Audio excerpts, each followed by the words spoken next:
Horsey, the son of Honor Code, who earned over $2 million in just 11 starts, is here and ready to do business.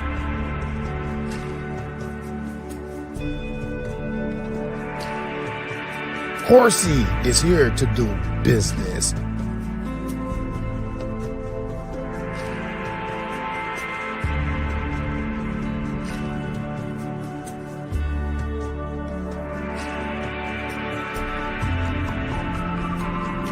Horsey is here to do business.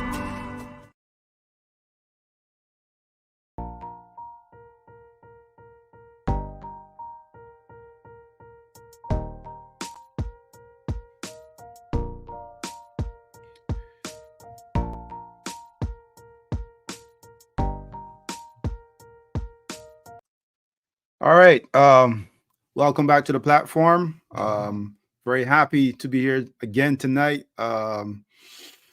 just to talk to this young man and find out a little bit more about him, more than what I know and from what I've found out through him, obviously.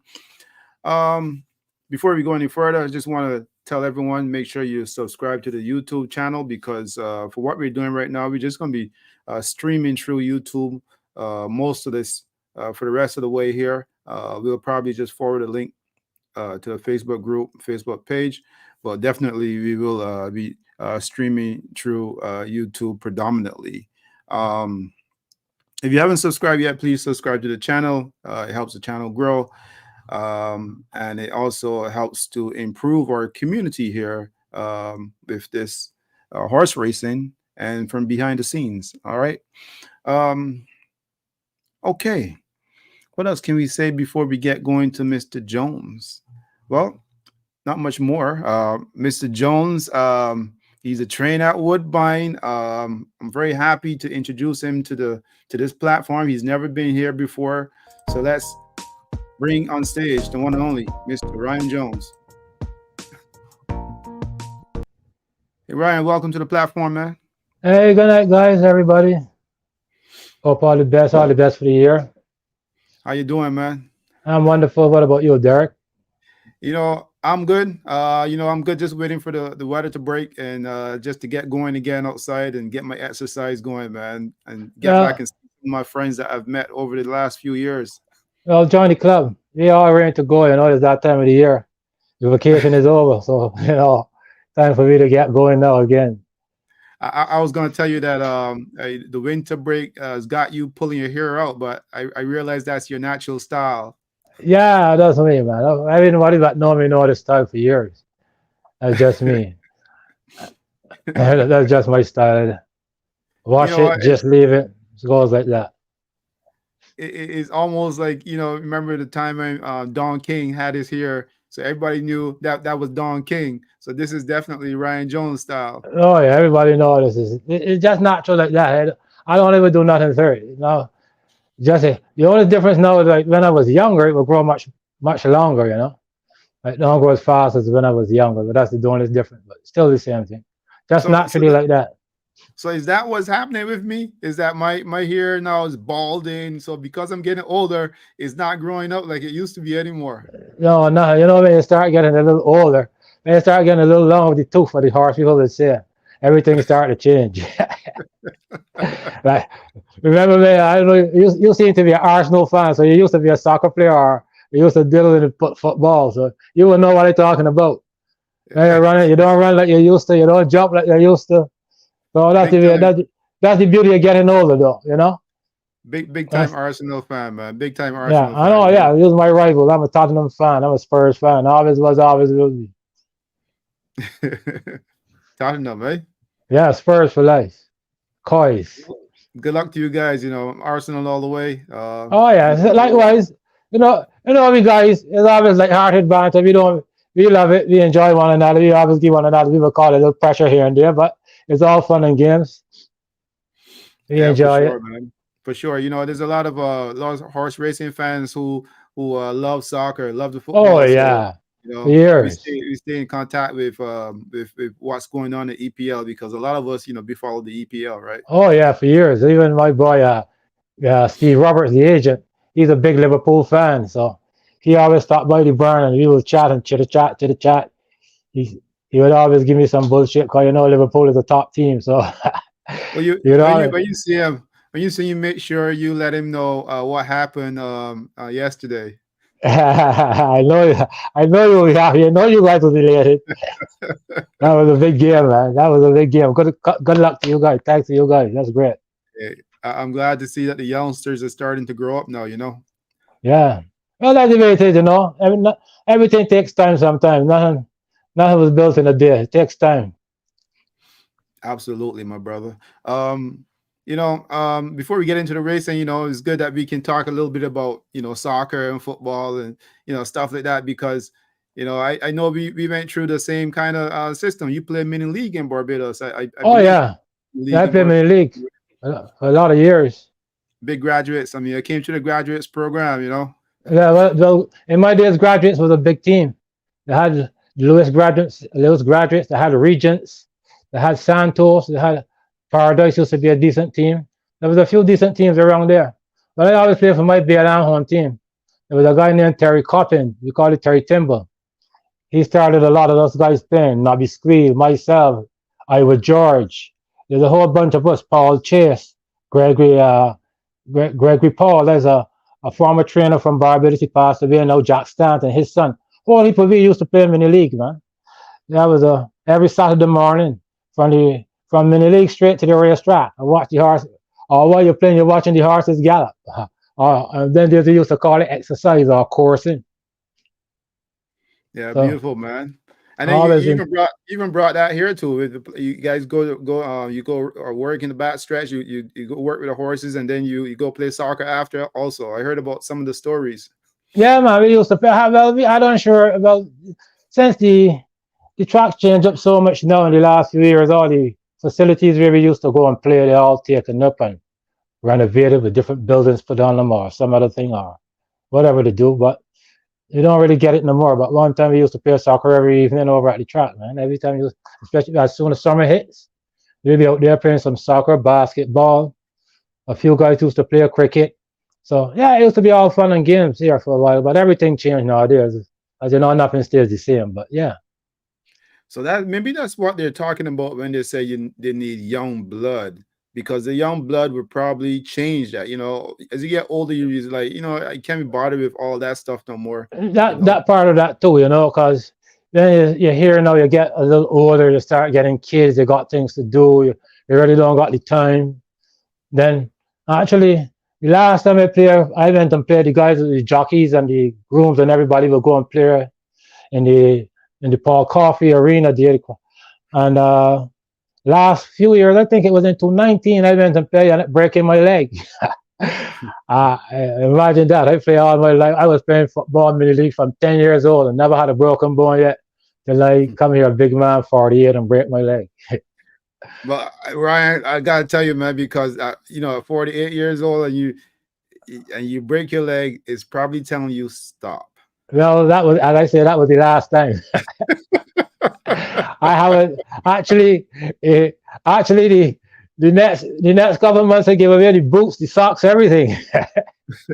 That was it for me. That sort of derailed me too, because I had a little horse was going so nice, and then that sort of derailed me, and I couldn't get to work, and she sort of fall on the way, so I couldn't, whatever.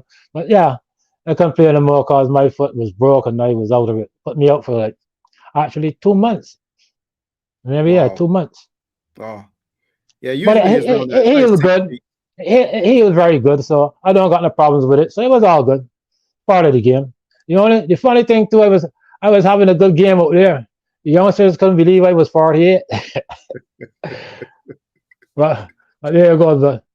And my foot got broke freaky too. It wasn't like I got tackled hard or nothing like that. I was playing in some boots that was actually too big. I shouldn't be playing in them, but I wanted to play so bad. I can still play. Doesn't call me, ring my foot in the boots. That was the downfall. But anyway, that was self-made. But it's all good. I still That had you know fun. that Go ahead. that's the hardship about soccer because when I got my ACL torn, it was because I was playing in shoes that were too small for me. Yeah, Right. right. So You see, You The gotta get it movement right. in my, yeah, because that's what happened. The movement in his shoes was too much. It had too much room in the shoes moving around. So when I went to tackle a guy and sort of my boots get hooked up in his socks or whatever, and my foot just, that was it. Now, shouts out to Damian Simpson. He's here testifying for everything that you said so far. It looks like he was there. He witnessed everything, and Yeah, there was a lot of guys over there. There was a few guys over there. I was having a good time. I mean, it was fun, you know. I was playing pretty good. There was quite a few of all the jockeys, Raphael, Luis, Leo, a whole bunch of them. Justin Stein. He was doing pretty good. Having really speaking a of good that, time. Ryan. Speaking of that, wouldn't it be nice to have a football match like that again? You know, jockeys and the grooms and the trainers and everybody just having a nice. That would be awesome. Just a little friendly stuff. Sure, that would be great, Maybe you we know. can put it on. Let's Yeah, put it on this yeah. year. Maybe in the summer we could get something going, you know, organize a day of sports or something, and just get a little fun and something for fun, you know. And it's all fun and all just kind of like just a little harmony, you know. Yeah, exactly. I mean, that's what it was. When I got my foot broke, it wasn't like nobody was tackling and playing it dirty or hard or nothing like that. It was just a unfortunate situation. So that's That yeah. would be But we could beautiful. get something going. That'd be great. All right, well, let's get right into your story, man. Let's get right, like, where did you get this love for horse racing, and when did you get started in horse racing, and when did you know that you were going to be a horseman? Well, the knowing I was going to be a horseman part was from the time I know myself. I don't know why. Don't ask me why. I don't know. But as you know, the Bayland is very close to the racetrack in Barbados, the Garrison, right? Then my father used to have a tent. We would call it a tent in the infield. My father Hmm. used to operate a tent in infield. He would got guys. He would got a gambling tent. His tent would normally got poker, keno, bingo, anything like that there going on. So when my mother would go and help him during the Saturdays, right? So it was like a normal thing for be allowing people to go on the Garrison for Saturdays as a pastime. So I think that's how it was all started. And when you're really young in Barbados, you know, we're not allowed to be around gambling and that Right, type that's of right. stuff when you're really young. So while my mother would be helping out and stuff and we on the Garrison, in those days, you don't got to worry about kids getting kidnapped or nothing like that in Barbados. So you would get $1 or 50 cents or whatever your father or mother, my mother give me, go and run about and play. So from there, I would go and watch the racing. I would go straight to the parade ring. In those days, the horses would come up there. The same place to come up now. They would got the big jackets on, the BTC jackets. Guys like Grandfather and Blackie and Matt Nabb and whoever else. A lot of some of the guys with Jack Stanton, you know, from the BLM. My brother being boy, he was a big Hmm. influence with me, very big influence. Everybody know being boy. So it started from a very young age. And when I was like 4, I like horses so much. My dad would always wake up for me 5 o'clock morning, 4:30, 5 o'clock. We would have a breakfast, which was just a cup of tea, a piece of sliced bread, sweet bread, or rock cake, anything. I love rock cakes as a kid. We still And love those rock kicks, eh? yeah, man, as a kid, I love a rock cake. So he would got a cup of tea for me ready with a rock cake or a slice of sweet bread, and we'll go on the way and we'll watch coursing. So that's how I started. I can remember watching guys like Dallas, Harry Hines, Alia Jackman, you know, a lot of different other names if you call I remember them. But I can remember Dallas for sure because Dallas was one of the guys that when he spin a stick. I mean, up to now I never seen nobody handle a spit like Dallas or we were calling speed. Anybody around the paddock in them days would know. You know what I mean, like the way the guy used to spin a stick, man, was amazing. I mean, absolutely amazing. Anybody that know Dallas could vouch for that. So that, and I was hooked from them days, you know. Do you remember what year, around what roughly what year that was? Oh, that got to be around 1975, 76, and maybe around there for sure. I was 4 or 5 years old. I remember good because I used to go before I was 5 because I used to go to a half day school called Valrosa. So we would go there for 12 o'clock. We would get there for 12 o'clock. At that time it was me and a guy called Gregory Paul. He was Jack. You would know the older horse people would know Jack Stanton. his son. I can remember Jack will come at 3 o'clock and pick us up every evening. Jack will come. My mother would, or his mother would drop us off, and Jack would pick us up on the evening. So it had to be around 75, 76 for sure. But I would always go and watch coursing in the mornings. Then I would got to go and do half day, whatever in the evening. So as you recall, right? What around what time would you say horse racing started to get really, really good, or at the peak in Barbados? Was it in the 80s or was it in the late 70s? Uh, I As would call it. It's a little balance in between. 70s races was really good, but you think of the races when I was a little kid, growing up in the 70s, we used to got something like 4 day meetings, right? Used to got races to be like for 4 days, then they would break for 2 months or 3 months, something like that, or whatever. Then there'll be another 4 days. In the 80s, they started to get it a little more consistent. We get races now a little more frequent than in those days. But for me, it all was good. The 80s was good. The late 70s where I grew up was good. So I remember watching jockeys like Charlie Jones and Godfrey Griffith and Hash Runner, Stephen Holder, to name a few, Harry Hines. And there's Tony Eyes, or those guys used to come from England, really, Willie Higgins and Johnny Higgins, and them guys used to come up. So it used to be really nice. All up in the 80s, there you get Ben Crosley and Tony Kimberley and Tyrone Williams and all of those jockeys coming from England. It was still nice. All the 80s was nice. Actually, I would say, when the time I came around races in Barbados, I enjoyed it. I can't really think that no part was bad. I enjoyed it all. So like the Gold Cup started in the 80s, wasn't it? The Gold Cup started in about 81. So leading up to that time, what was it as exciting as when the Gold Cup started, or the Gold Cup For me, it was always exciting. It was always exciting for me. I can't remember horses ever been bored for me. Up to now, today, races still excite me. Horses would excite me as long as I live. If I walking up the street tomorrow and I see a horse, it'll catch my eyesight. For some reason, no matter where it is. I want to get into your story at Woodbine racetrack, but I just want to give a background of where you started and to where you at right now, and how the progression and how you came through, so people get to understand where you're coming from. Well, right? As I said, I like horses all along, so we know that. When I was 11 now, I started, we call it lightweighting, with a guy called Gull Monkey. I don't know, his name was Junior or something, I can't remember the last name, but we were calling Gull Monkey. Everybody would know him as Gull Monkey.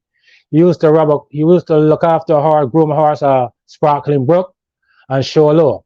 So I started helping him out with Show Low, because Sparkling Brook was really bad. She used to kick at the wind, as we would say. So I would help Gull Monkey with Show Low. He was, do the stall, walk him, dry him out, whatever. And then a couple of years after that, my brother Wayne Boy was working for Andy Nichols. Everybody know Wayne. They heard the whole racetrack. Everywhere know Wayne Boy. So Wayne was working for Andy Nichols, and I would go and help Wayne. And that's how I get hooked up with Andy Nichols. And I was there from the time I was like 12, 13, 14, 15, up to that age, with Andy Nichols. Because he was a big influence with me with horse racing too.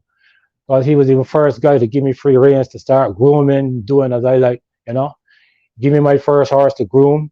I remember going to skills training when I was 16 and grooming horses for Andy Nichols. So that's where I started. And but my brother Wayne is who really was the influence with me. Because he was a groom already. He worked in the paddock for years. Because when I was like, as I say, in the 70s, 4 or 5, he's already working in the paddock already. Because he was like 10, 12 years older than me. So he would always bring home these photo finishes. I don't know, you would get the photo finishes, and I would study them, watch how the horses, knees flex, this, that, whatever. So that's how I really got started, and it went on from there. Yeah, that's crazy. That's crazy, him bringing home a photo finish and you studying how the horse's knees are bent and all this kind of stuff. Like, that's quite fascinating. Yeah, that was very intriguing to me. If you ever look at some photos, you will see sometimes how the horse's knees bend and how the flexion when the foot hit the ground, and how the jockey stick will curl in the air when they go to hit the horse. All those things I used to study. Cause he had a gentleman named by the name of Bertie Reyes. He used to take the photo finishes, and he was from the Bailan also. So I guess that's how we used to get them all. Mm. So those was all the fascinating things to me. And So then go ahead, keep go ahead. continue. No, go ahead. It's okay. No, I was gonna say you've been around some really good company just to have all that information and all access to photo finishes and trainers and everything else. So you had to turn into something in horse racing. Yeah, man. I was, as I say, it was in the blood from the time I was 4 or 5. I had a buddy. I'm not had. I have a buddy. His name is Henderson Yard. We call him Moonlight. The Moonlight and I was two horse fanatics. If we would, the days we couldn't go on the garrison, we would ride the banister. While the race is running, me and Moonlight would be riding the banister. He on one and the next. And that's how we would go and pick a piece of coconut. We would call it coconut limb, break off the end. That was redanda, as we used to call it back in the day. So he on one, banister on the next, and we would go transistor radio, or we would be tuning into races. So at some point you probably thought you could be a jockey. Oh, that's what it first started. I wanted to be a jockey.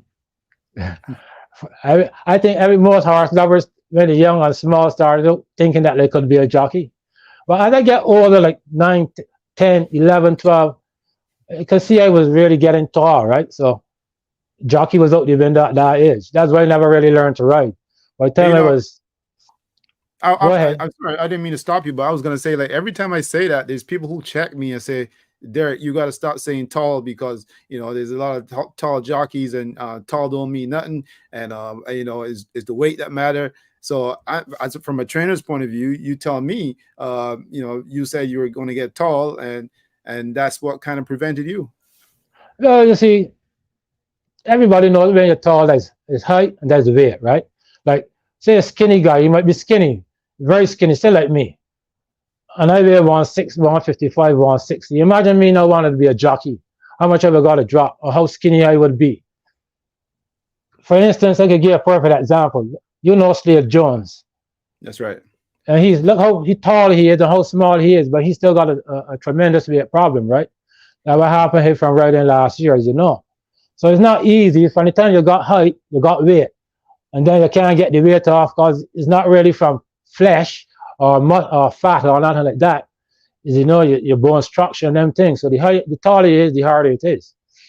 Yeah, that's why a lot of jockeys don't ride event tall. A lot of people don't want to ride event tall. It's very hard. It's a very demanding life.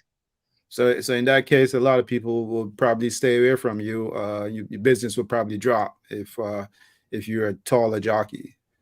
Oh yeah, because it's your weight. You got to make the weight. And then making weight, now you gotta starve yourself. No two ways about it. Simple as that. You can't eat as you like. You can't eat when you like. If you do eat, you gotta try and get it off. So it's a constant dieting, sweating, doing different things to keep the weight off. Isn't it? So you can't really eat. That's the thing. As most jockeys would attest. Even jockeys that's even smaller, that tend to put on a little weight, as soon as they put it on, they gotta take it off. They gotta be going to sweat bath. They gotta jog.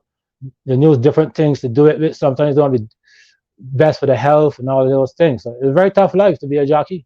Not easy at all. And that is, I in the game, so I got an idea. But if you have to ask a jockey itself, he would tell you. I hear Sean Hall say he used to be angry all the time because he was hungry. He couldn't eat. I mean, Sean was a very good rider. He had his weight. If Sean could have kept his weight down, he would have been one of the best. I mean, he was a very good rider, but he would have gone much further, right? It was very hard to keep riding, got him to sweat and can't eat all the time. So that's the part of getting tall. That's the tall part of being a jockey. So his dad was a pretty tall man too. So yeah, his dad was a huge man, pretty tall. Huge man. So pretty huge man. I can only imagine. Yeah, his dad was a huge man. Well, I guess that jockey was out of the road for you. From early. From the time I was 11, I remember gull monkey, the same gull monkey that I used to like wait for. He said, man, he asked me, when you gonna start riding some horse? And my brother be invite there and I say, he ride horse? You can't say how tall he is. Just know he gonna be like a lamp post. He can't ride. He can't be the jockey, man. So from basically from that time, my focus to be, you know what? I can't be a jockey, but I gotta be a trainer, cause and God, listen, it's like this. If you start out doing any job, if you start out working at the post office, for instance, and you start down in the mail room, you don't want to always start. You don't want to stop down in the mail room. You want to move up, right? You want to move, keep moving up as high as you can get. You don't want to stay in one place. Well, basically the same thing with the horse racing. You start up to the bottom and you try to move up. That's all. Well, what is the bottom?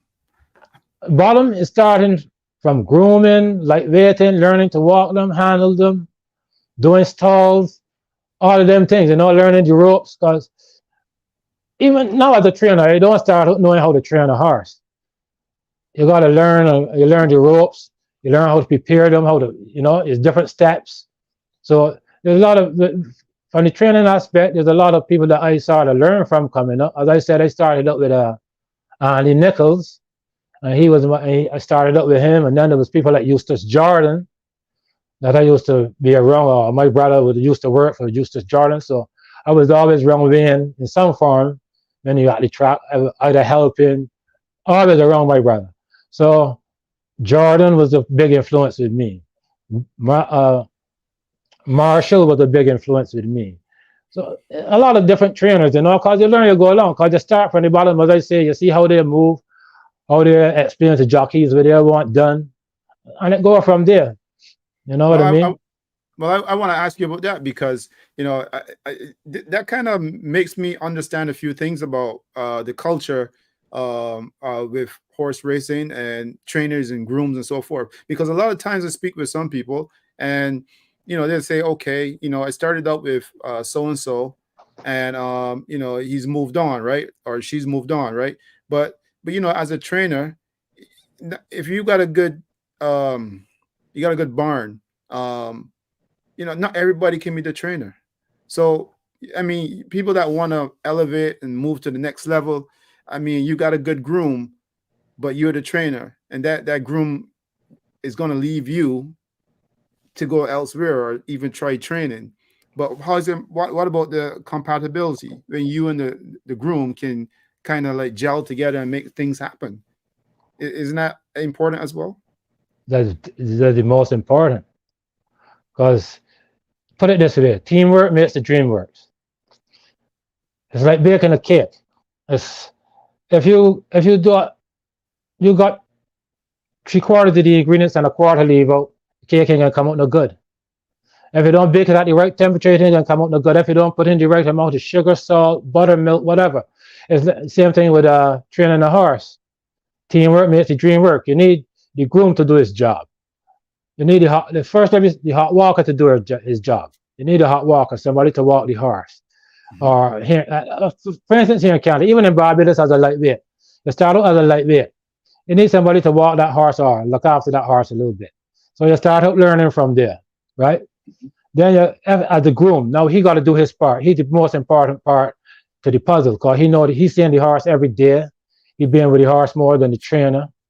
So then you need the trainer now. He do his part. He get the work. He cut out the work for the horse. He do certain things. Then you got the exercise rider. He do his part. Then you got the jockey coming after now. He the final part. So all of these parts got to fit. All of these parts got to fit. They're all equally important. From the bottom line, which is what we would call the hot walker here in Canada, or lightweight in Barbados, the groom, the exercise rider, the trainer, and the jockey, all got to fit. Because we could work hard, say down to the fact where the groom, the exercise rider, everybody do the part. Then the jockey come and mess up.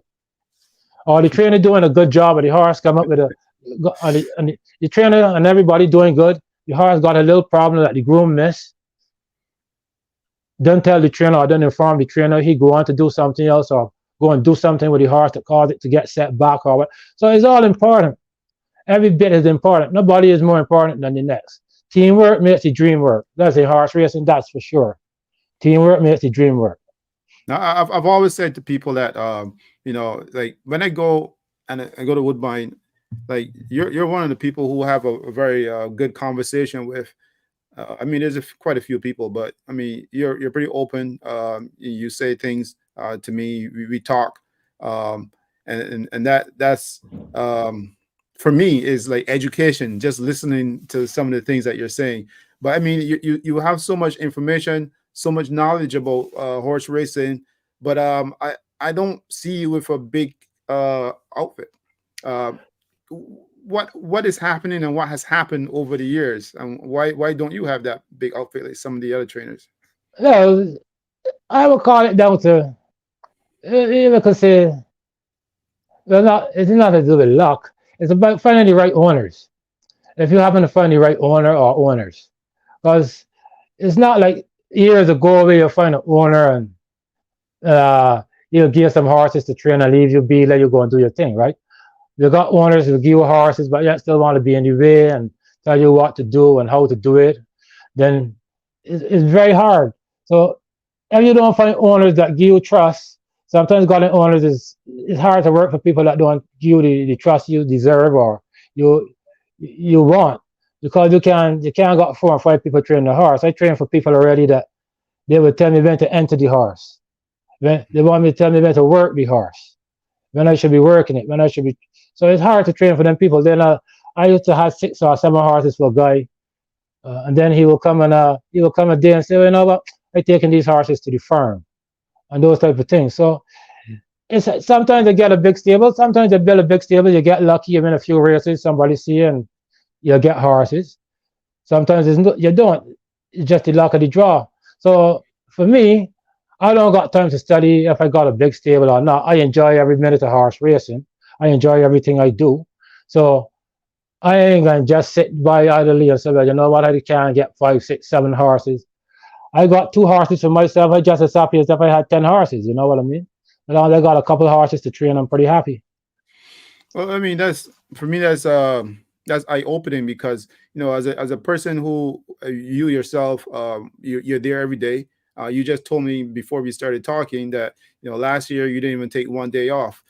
So I mean, like you're dedicated to the sport. You're dedicated to the animals. I mean, people must know that, or owners, even small owners within the game must know that Ryan Jones is a guy who's dedicated to the animals. I mean, outside of that, I'm pretty sure they have to give you the leverage where you can show what you can do without interfering, or is it a matter of you just making sure that they don't? Well, not that you're making sure that they don't, but you can't really make sure that they don't because at the end of the day, he or she is the owner. But you would want somebody that will trust you to do a job. They pay you to do a job. They trust you to do a job. So either they let you do the job or find somebody else to do the job. Simple as that. So that's the only thing. But for me, the opportunity will come. I mean, sometimes what don't happen in a year, that's happening in a day. So you Is that never know when you can get that horse or two that can change your luck, right? So you just can't sit idly by and mope. You just got right? to keep doing what you're doing, and hopefully somebody will notice what you're doing. Is that a little bit discouraging sometimes when you see that you know what you took the next step, which is you went out there, you got your trainer's license. There's a lot of guys that know a lot about horses and they know how to fix them, or what we call fix them, but they haven't taken that next step, which is to become that trainer. And you've obviously has done that. Does it get discouraging when those opportunities don't come around? Well, for me, no. I would never be discouraged about that. Because for my part, as I said, so long as I could buy a couple of horses for myself or get a couple of horses for me and my buddy or whatever, I'd be happy training. If somebody see the work I do, are happy to have me train for them, I love it. I would relish the opportunity. But I ain't gonna get discouraged and cry and look and say, oh, nobody won't give me this or do that or whatever the case is. I just keep going because it only takes a spark, right? You never know which year or which time or which horse can give you your break. That's the thing. You never know. I could come this year and have a good year, and then somebody say, you know what, that guy Ryan Jones works hard, or his horse is run good. Let me give him a shot. So that's how it goes. You never know. So you can't get down spirited. You got to keep going. Right. And sometimes you get down spirited. Well, I got to give you a little story because I remember what I don't remember which year it was. It had to be probably maybe around I don't know 2009, 2010. But me and my friend we were contemplating buying a horse, and one of our good friends who work at Backstretch, he said, "Look, probably best to go with Ryan Jones." I didn't know who you were, and but obviously that didn't happen. We got sidetracked, and we went on. We did other things, but that's the direction he was pointing. Yeah, Can you're you not tell too me late. why someone would say go Ryan Jones? Well, first of all, they've got to know me. So that's the first beginning. They've got to know me, and if they know me that well, they've got to know what I'm capable of doing or what I could do. Because if it's your friend, he ain't gonna put you. I assure you, he ain't gonna steer you to nobody bad or nobody that will sort of sidetrack you or lead you astray or he do a bad job for you. He's sort of trying to give you the best advice for him, right, or for you. So first of all, the person who got to know me, whoever he is, and thanks to that person, whoever he is, thank you. Uh, but yeah, that person got to know me very good and know what I'm capable of doing. So maybe that's who it is. Well, it was a guy by the name of Dexter Braffett. Oh, Dexter Raffit. Yeah, you see, he know me well. So he know what I'm capable of doing. He was one another guy that I knew from the time I was 4 or 5 working with the horses. Mm. Yeah, I knew him a long, long time. So he know me well. That's all I could say. He knows me well. So he's seen what I could do. As I said, well, when I start training at Woodbine, right? My first like say 10 starts, 15 starts, maybe. I won Mhm. 3 allowance races. My first 10 or 15 starts. Within that time, I won 3 allowance races. My first 3 races actually was 3 allowance races I won. It was pretty nice races. A horse called Serena Rose, she was my first win, and a couple others. So they obviously had to know what I'm capable of doing, so that's why they probably try to steer you towards me. Wishing you ain't So, too late, you know. well, I get that. I have lots of options now. Oh yeah, So there's I always def- options. is so many options now. I've met several friends now. So Yeah. I definitely will be looking at all the options if that comes around. Oh yeah, there's always an option. Well, just make sure I'm one of those options. Still. But now I like this Ryan Jones now. This Ryan Jones is a bidder now. This Ryan Jones is out there, so a salesman. So I like this now. You know. Yeah, you got to be a salesman too, still, But there's only so much sales you can pitch. You can give out names, numbers, whatever. But you got to let your work speak for itself too. You gotta That's you true. gotta get that True. opportunity and let your work speak for itself. But So, but in sometimes order to guys, in order for your work to speak for itself, you still gotta get the horses too. You know what I mean? Because this is a yeah. numbers game. No matter what nobody tell you, this is a numbers game. Well, absolutely. Speaking with Adam Korndorf last night, and I don't know if you get to saw the interview that I did with him, but I mean, he's the owner of a Starship Star Chick Jubilee, Jubilee, yeah. and he's got it in full now with Flightline, Flight line, yeah. and he said he sold $1 million yearling just last year, and so he's pretty Wow. excited. You know. Well, yeah, without take with a horse like Star Chick Jubilee and a breed to a horse like Flight line, you gotta be really excited. That's I'm excited, and I'm not even part of, that, that's of that, that. that's like really 3 years to see how this fall turn out. Well, man, You know what I I tell mean? you, well, the fall is going to drop probably end of February, and so I'm excited to just to follow. Hopefully that everything goes well, and just to see how this horse develop. This is pretty cool, pretty interesting. Yeah, that's pretty cool. That's some deadly bloodline there. Cause Star Chick Jubilee was a monster, a real good horse, and well, we all know Flight Line. If you're into horse racing and you don't know Flight Line, you're sleeping. We all know Flight Line. That's a monster and a half and piece on top. Absolutely, man. Well, Yeah. So that. speaking of that, several of your, we would say, colleagues that coming from the islands and coming from Barbados are starting to, put their names out there now, and they're starting to grow into to who they are as horse people. Does that make you excited as a trainer? Oh yeah. That's beautiful. It's there for everybody who wants to explore it could explore it. Who don't. It means everybody don't want to be a trainer. Everybody don't like it because it could be very stressful if you got to deal with owners. Like for instance, I had an owner. I was training for a guy, and I had like 5 or 6 horses for him, and he would call me like 6 times a day. You know what I mean? I would talk to him, and we would have a conversation. I would put down, and I would go and relax. And by the time he would call me again, and that's how it went on for a little while. You know what I mean? And what I can do, I can't.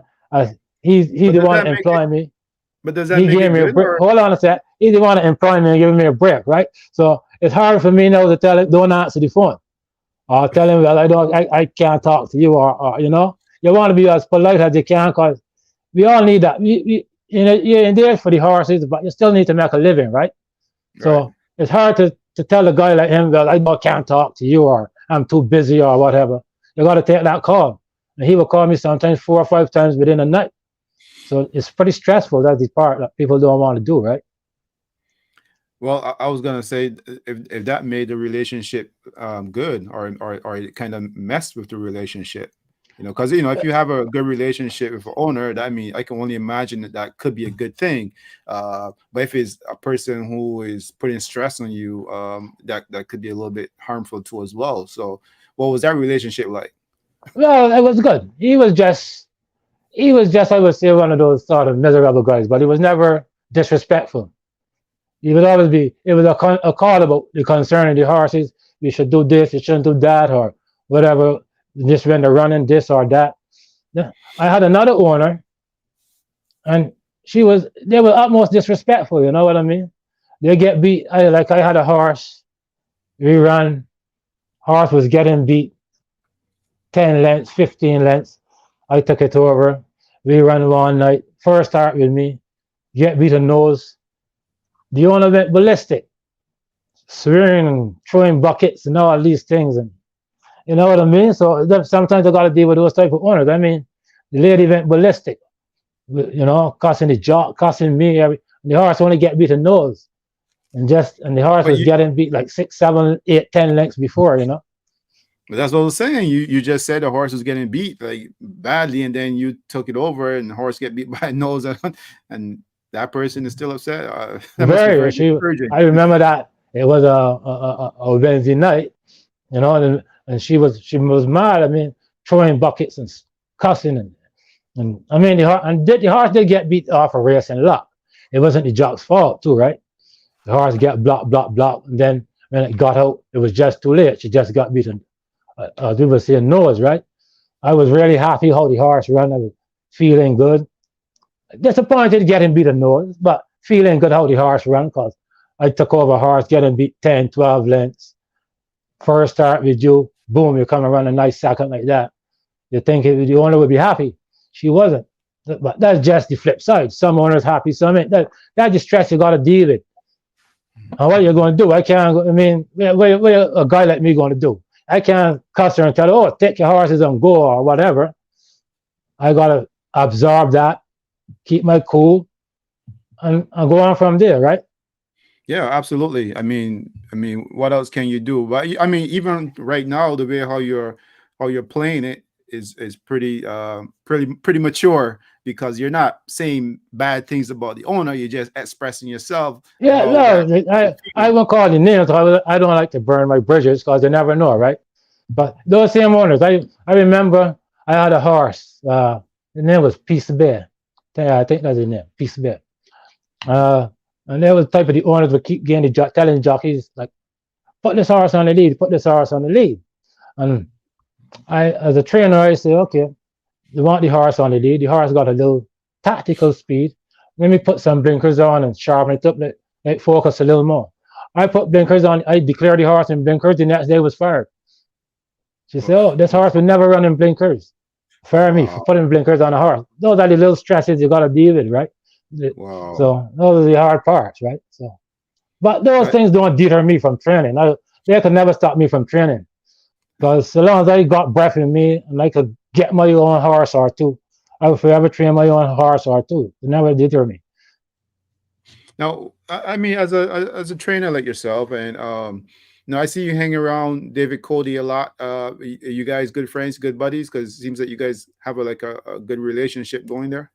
Yeah, Dave Cody. Well, yeah, well, as I said, I've got my few horses, and I would do my few, two, three, sometimes, whatever. And David, the guy would ask me to give him a hand in the morning if I can, or anything like that. So that's how me and he got started. And Dave does a lot of pin hooking in between, and so he knows a lot of people. He got owners from Kentucky and this and that. So it's a good connection Dave and I got. So yeah, him and I got a very good connection. Yeah, I would say that. I say based on how both of your demeanor and everything, how the way how you guys deal with each other, it seems like a pretty level playing field in terms of how you guys emotionally are. I don't know completely because he seems a bit reserved, but yeah, I say that you guys seem to have a good thing going there. Oh, a very good thing. Yeah, Dave, me and Dave go pretty good, man. Me and Dave and I is pretty good. So he had a lot of decent, nice horses. But all now, sometimes he's still fine. Cause remember, he's the guy that trained mine that bird, right? Before it went Well, yeah, yeah, I mean, I to spoke with him, and it was the first time I came to the back stretch, and I was telling him about Money That Bird. I'll never forget that race. You know, the Calvin Kentucky Derby. Burrell. Okay, yeah, Yeah, Calvin did the Burrell. movie with that now, 50 to 1. Yeah, yeah, I'll never forget that. So I asked Dave, how's he going? I was saying, well, you're the guy who had Mind That Bird, and Dave said, well, right now, any bird would do. Well, that's the kind of guy he is. He's always witty and smart and things. But he knows horses pretty good. He give me a lot of insight. I learn a lot. I learn a lot from him too. You know what I mean? In the game with the horses. So, but he's a little bitty, but he knows his stuff. He's been in this game a long time. He knows his stuff Well, pretty good. well, you too. You started training back in 2009. Yeah, I used to when before I started, I was working for the two. Put it this way: the two guys that was really influential in me for training in Canada was a gentleman by the name of John Dalton. He was the guy that really was my mentor. Started out teaching me the drugs, the different uses of the drugs, the times, everything. He was pretty darn good trainer too. Most old timers at Woodbine would know him. The youngsters won't really know him now because it's been a little while since he out the business. But he was a very good trainer, John Dalton. He was actually the first Canadian trainer to win a Grade One race in Saratoga with a Mm. horse called Proper Evidence. Oh, wow. So yeah, he was the first Canadian trainer to ever win a Grade One at Saratoga. Oh, what Proper year was Evidence that? was this was back in I would say 92, 93, around that time Oh, there, 94, around those times there. I can't remember the exact year, but Proper Evidence was the horse name. That was the first yeah. Canadian trainer to win a Grade One in Saratoga. So you mean And up then until that time, no Canadian trainer had won a grade Grade one One, a down Grade there? One. Oh, The wow. one races, no, he wasn't the first Canadian trainer Not a to grade win a one. grade, but win a Grade One at Saratoga. Proper Evidence. Look it up. That's a real tough track too, as well. Oh, the toughest. That's where Yeah. all the everybody congregate there for 6 weeks, right? All the best horses in America, some parts of North America, because some Canadians go over there too. You will find a couple of horses coming from Europe over there too. So that's where the best of the best gather, right? So that's a very tough meet for 6 weeks. Absolutely. Now, as a trainer, I'm pretty sure you've seen a lot. You've seen a lot of jockeys. You've seen jockeys come around. You've seen jockeys go. You've seen the relationships where trainers, they have to start relationships with people because they're around the horses so much that it's only the people that work in the back stretch that you can kind of relate to, right?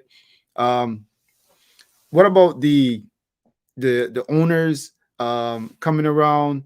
Do they see the same thing that you guys are seeing? Do you think that sometimes they miss it, or they just concentrate strictly on the numbers? Depends on the owner.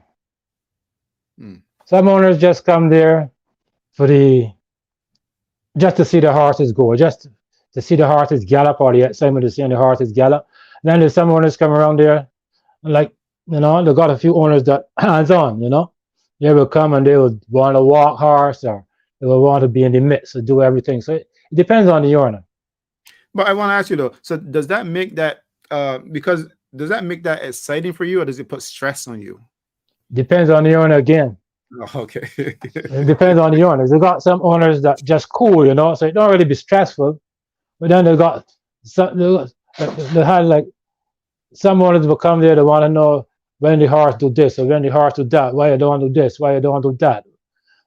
But that's few. That's very few. Most of the owners come there happy to see the horse go around, right?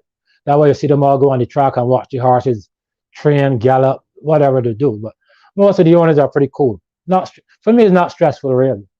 Now I'm trying to understand this, Ryan, because so far, I mean, ever since I've met you, you've been a very what I would say reasonable person in terms of you knowing which paths to cross, where you're not saying bad things about people. You're saying how you feel. But I'm just wondering, why is it that you still doesn't have those 18, 20 horses around you? That is kind of, for me, it's kind of tough because you have so much knowledge, and not seeing, not seeing that. Well, as I say, you got to find the right owners. Because it's easy to sometimes you got 16 or 18 horses, and sometimes it don't work out. You see the owner or trainer will come and move them, and you're gone. You're done, right? So it's all about the owners. So it's hard to get. I mean, it's not looking at from your point of view, right? I do say I've got a lot of knowledge, whatever. I'm not the only one in this boat or in that boat. You know what I mean? There's a lot of other trainers out there in the same boat. Just you don't really get to talk to them or you get in the mix with them. It's not that easy. You know what I mean? Because it ain't like back in the day where you had owners that just loved this game, would just buy horses just for the joy of it. Right. A lot of guys get in here nowadays looking to make money with a quick turnover. Right. And sometimes it don't work that way. So it all boils down to the owners again. You got to find the right owners. Maybe in the future, maybe I can start going to the States at the end of the year, trying to find one or two owners that way. So but sometimes it's all about finding the right owner, not the amount of horses you got. Because I've seen trainers with 7, 10, 12 horses. And you see one morning, the owner just turn up, boom, they're gone.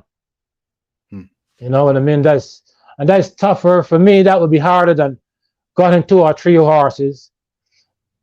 It'll be easier for me that way than I got 8, 9, 10 horses and then boom, they're all gone. Like as I tell you, the guy that used to call me every day, like 4 or 5 times a day.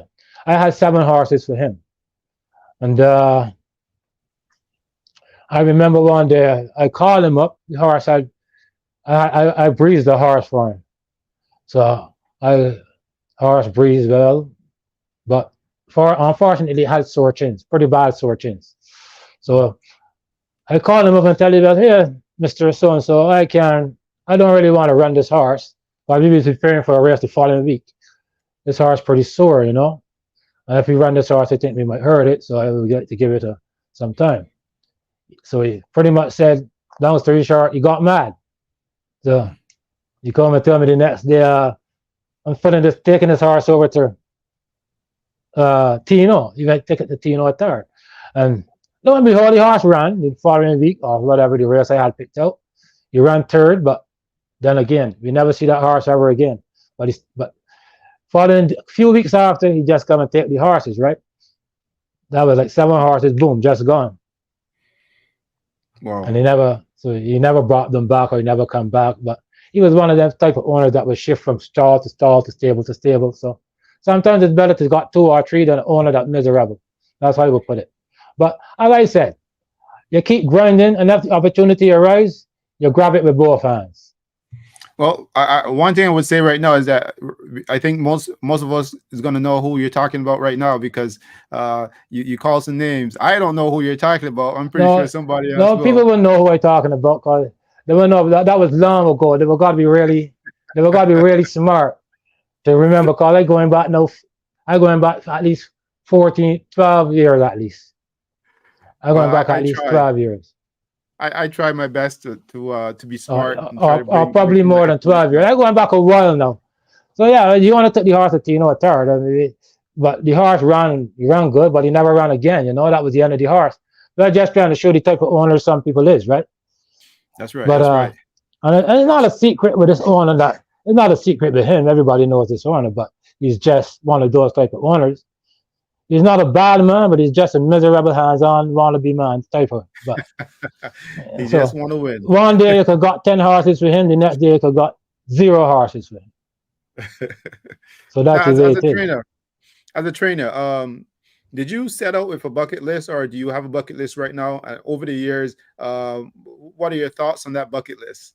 Now, you see, for me, I never really started out with a bucket list. Put it this way: as somebody had to ask you, what would you do if it was something in life you would do without getting paid? What would it be? Let it be football, basketball, hockey, whatever, running, jumping. For me, it would be horse racing in some capacity. Let it be grooming, walking them, riding them, training them, owning them. So long as I'm in some capacity with horses, I'm happy. Horses is your life. Totally. So long as I'm in some capacity. If I can't train them and I can own them, I'll be happy.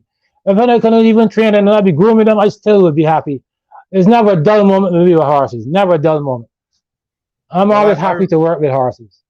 I remember a lady trainer telling me she don't do human beings, strictly horses. Her relationship is just the animals.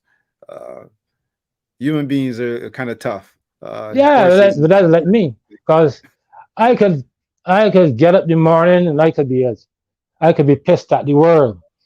When I get around the horses, it's a different story.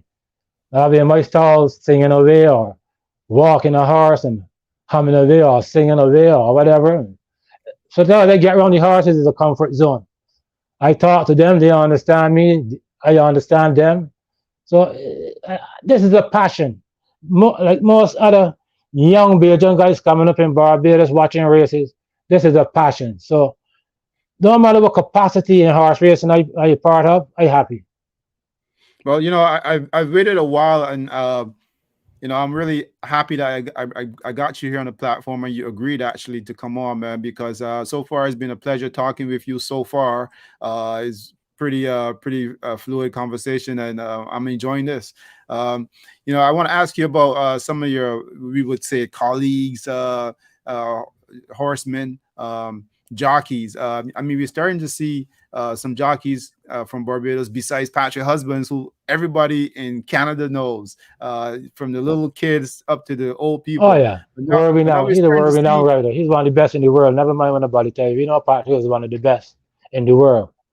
That's right. When he was in his prime. Not now. We're not talking about now. We know he's still a good jockey, but when he was in his prime, he was one of the best in the world. I'm glad you cleared that up. I'm glad you cleared that up. Yeah, he's getting older, I mean, Patrick got to be around 50. He's not like he's 25. Patrick got to be around 50 or close to 50. And Patrick been doing this thing from a boy. Patrick is one of the better riders the world has seen. Simple as that. Patrick is a legend at Woodbine, a legend in Canada, always will be. Well, I mean, that's a full stop. I thought you was going to keep going. No, you don't need nothing more. That's the master. Patrick is the general. I mean, Barbados had a lot of good jockeys coming up. But by the time I was a youngster, Venice Papi Riders was my favorite jockey. I remember Papi Riders, and I loved Papi when I was coming up as a youngster. Ranjit Kissoon was one of my jockeys, but Papi was a very good jockey. Charlie Jones, they had coming up through the line, the Ricky Griffith, the Darwin Clarks, the Neil Brewsters, the Goffrey Griffiths.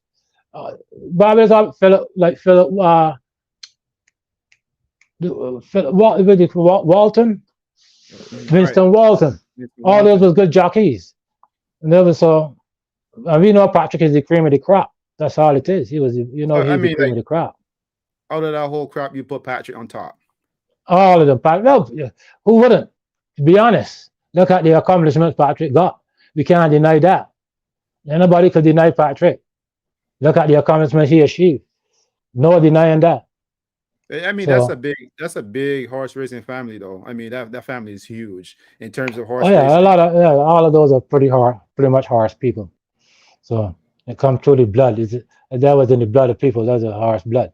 Horses in those blood. So now we're seeing like for instance, we're seeing guys like Jason Hoyt got his first stakes a couple years ago. We see Kevin Nichols got first Oh, stakes. caviar, yeah.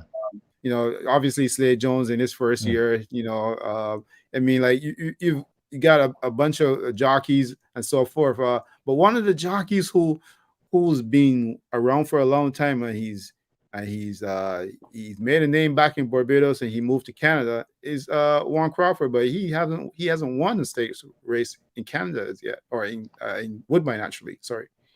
See, that's just on. I can't say unfortunate, but eventually it will come. You just got to keep working. Eventually it will come. You know what I mean? You get that lucky. He rides for a stable there, Beth Traub, and she get lucky one of these days. She'll find a state horse. I mean, state horse isn't easy to find. State horses are hard to come by.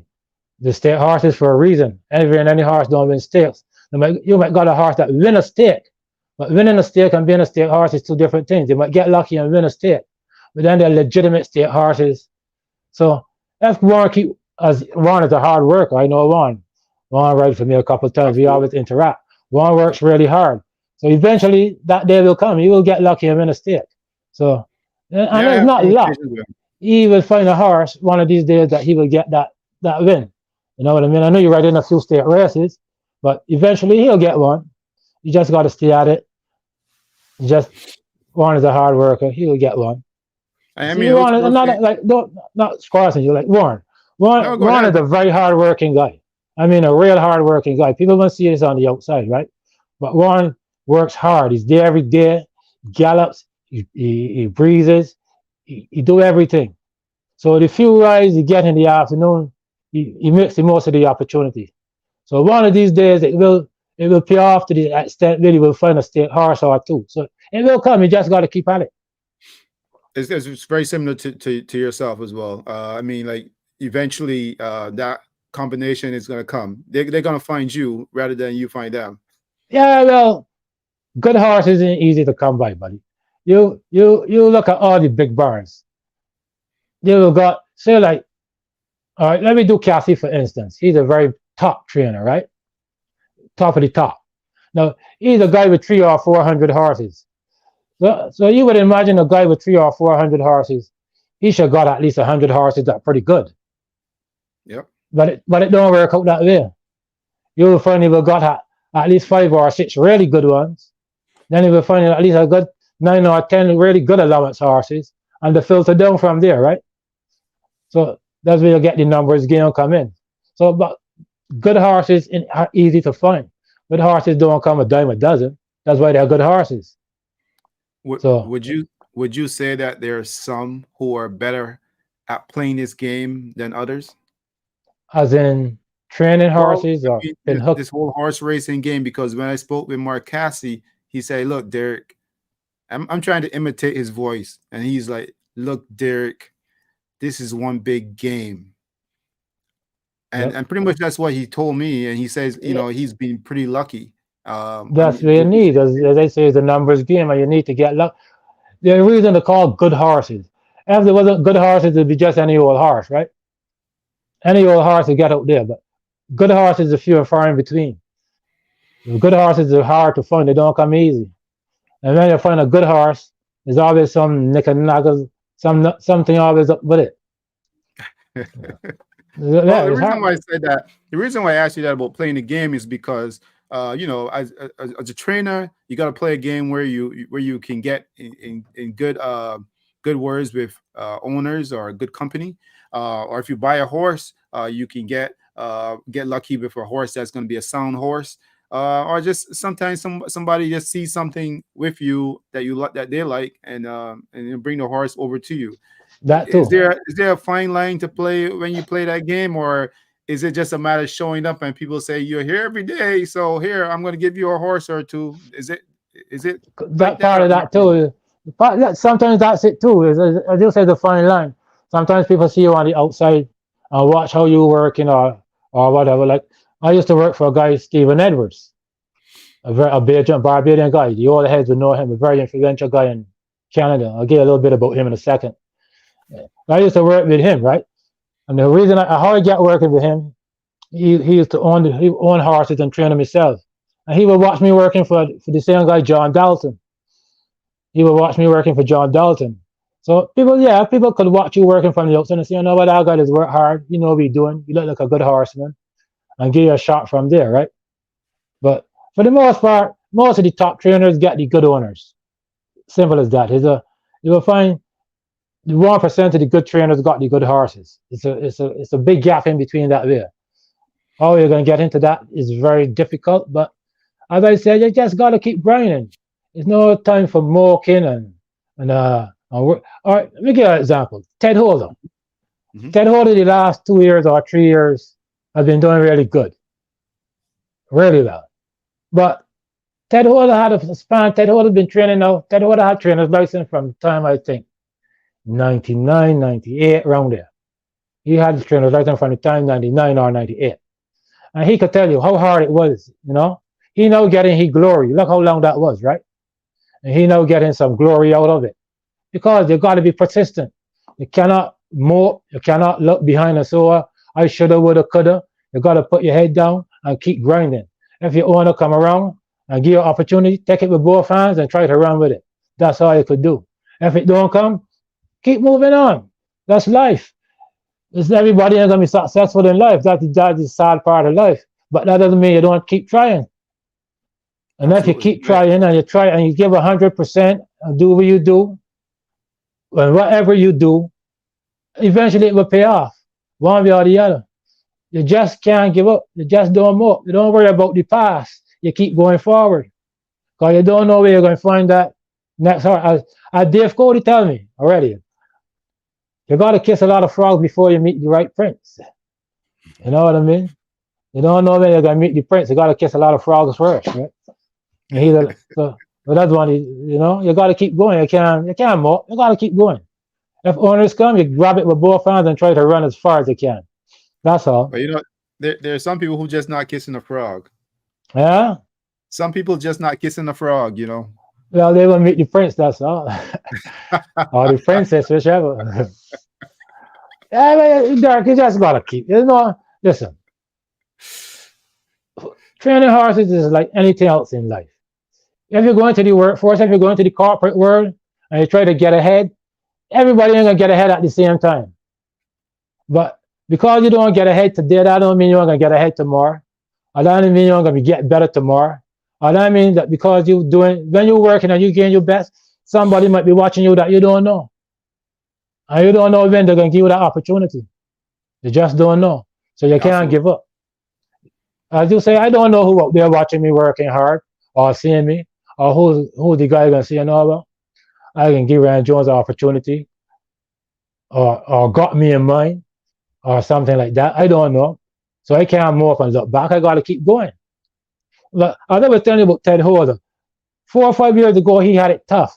Him and I was in the same barn, and it was really tough. You mean, it was every time you got a horse, break down, couldn't get it to run, blah blah blah. You had 8, 9 horses and couldn't get it to race. You wanted to get to race, there was always something.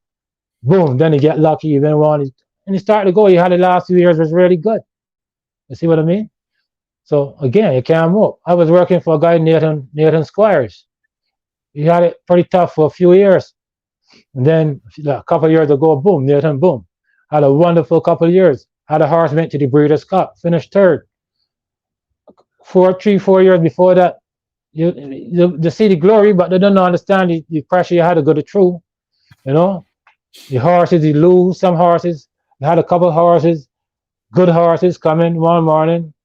I mean, one afternoon, one died, just, got stuck up, died. Another horse, I mean, like a really good horse he had by Uncle Moore, breathed it one morning, breathed in a minute. By the time I get back to the barn, it come out, that was done. I mean, like, Wow. that was a 2-year-old, you know what I mean? I remember Slade breezed this horse so easy. Nathan and I was pretty happy when the horse, like, couldn't blow the candle. But by the time he cool out, he couldn't walk. You see, he fractured some things. So you got to keep going. You can't give up. And a couple of years after that, boom, you have to find an owner, get a good horse. You see, you get lucky, you keep going. Yeah, you just keep going. You keep your foot to the pedal, and you keep going. Well, I'll Mhm. say one thing. He's got a story to tell, and you've got a book to write. So uh, when you decide to write that book, I'll be one of the first people in line to buy one, man. Yeah, You've got I, so much yeah. information. I You could see write a a, I could write a book in that house behind the clubhouse. Yeah, I could write a book. lot. Look, man. This racing game is a funny thing. So far you had that horse last year. What's happened to her? I think it was a Oh, filly, right? Secret Gizmo. I still have her. She's on the farm. Is she still a secret?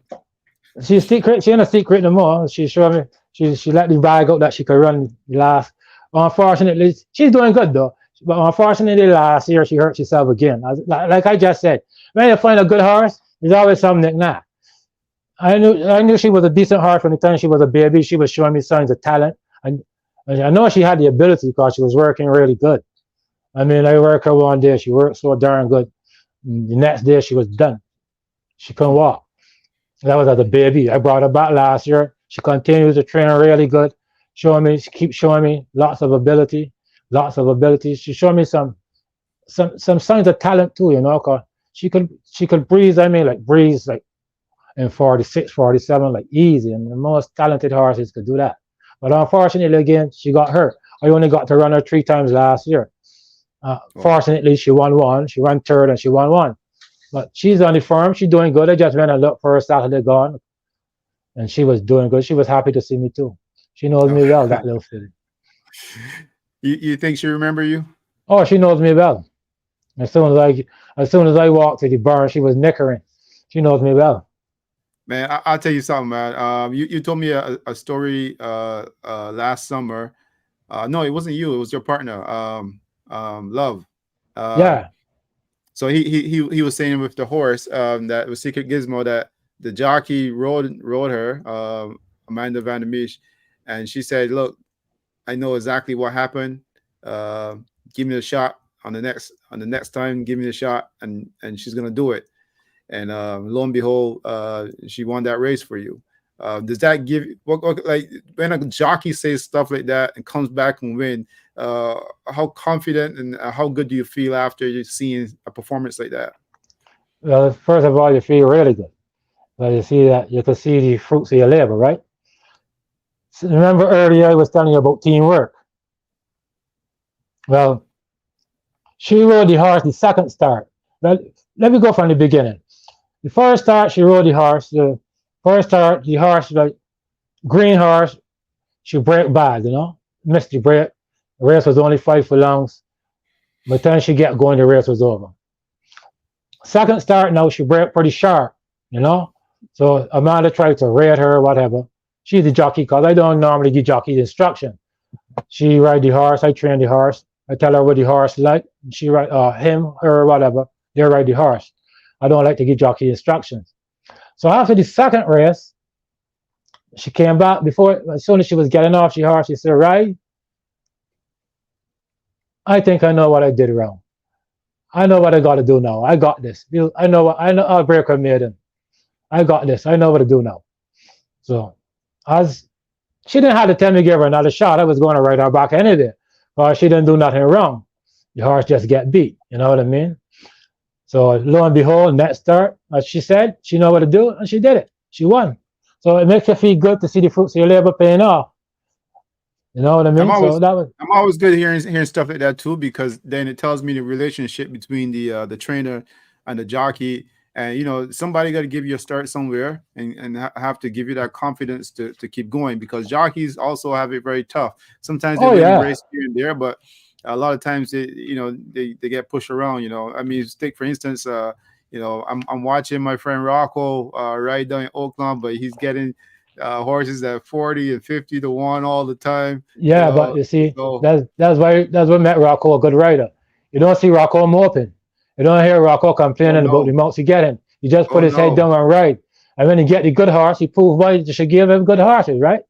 that's right, that's right, When he get a good horse, he just say, well, this is why you guys should give me good horses to ride, because I could get the job done. that's But right, you that's need the right. horse. No matter what, you need the horse. I mean, because he will win the other race at 40 to 1 or 50 to 1. But we know majority of the times, the good horses going to win the races. The 2 to 1, the 6 to 5, the 3 to 1. There's that odds for a reason, right?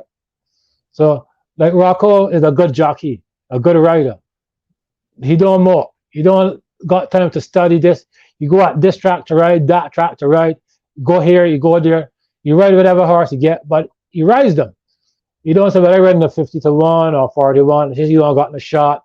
I don't care about him. I'll ride when I get a 2 to 1, I'll ride better. No, you can ride a 50 to 1 just like he ride a 6 to 5. That's what make him a good jockey, right? And give That's him a right. That's reason to give him a good horse the next time. Because to give him a half decent horse, you can prove them wrong. That's why you should be giving me horses.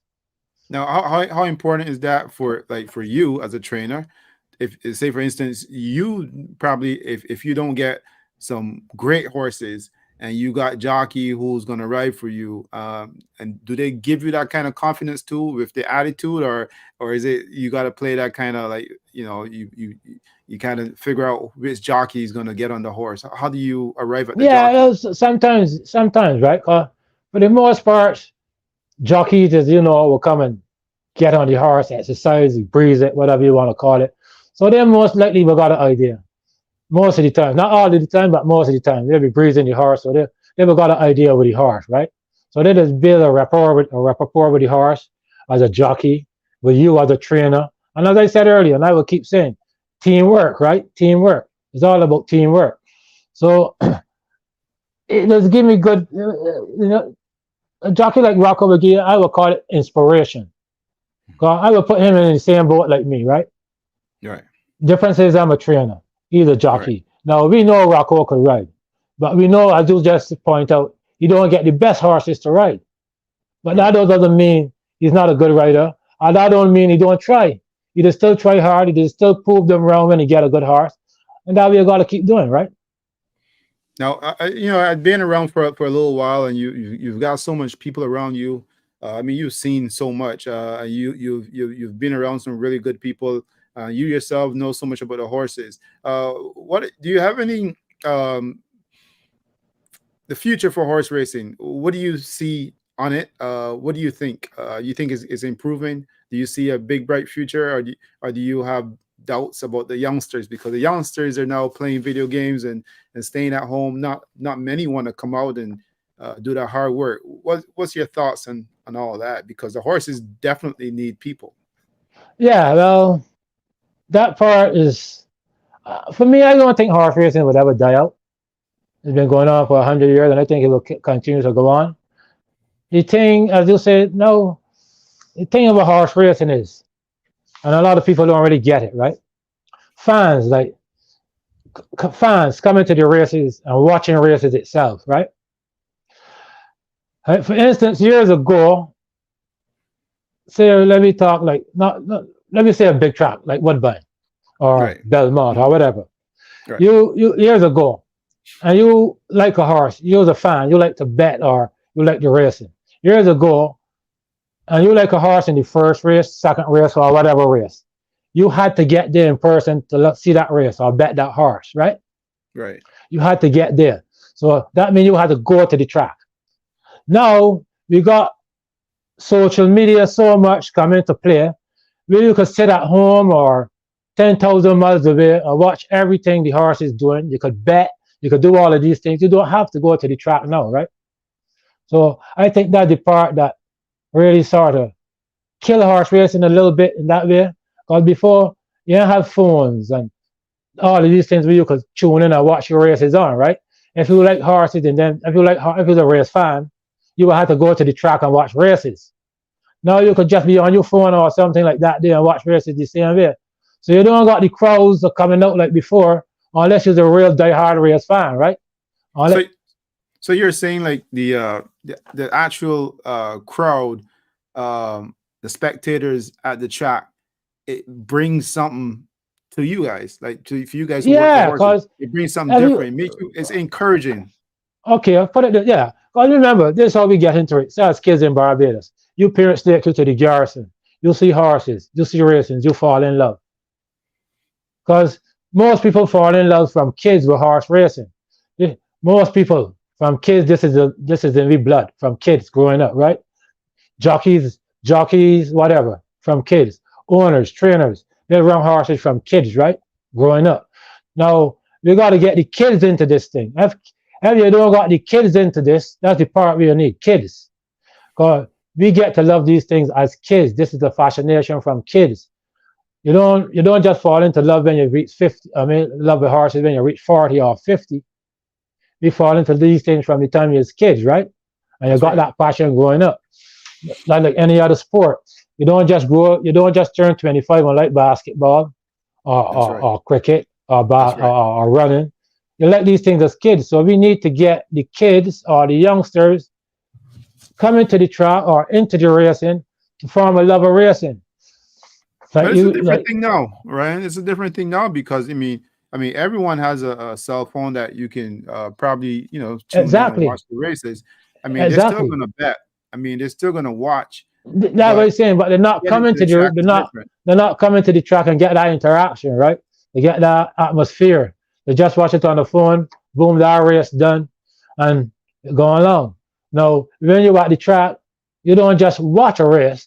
If you come to the track, a lot of guys you will see if you go to the paddock. A lot of people down there watching the horses go around, or on the rails trying to interact with the jockeys. Hey, Raphael or Patrick. Hey, Rico. Everybody, you see everybody shouting and trying to interact with the jockeys, right?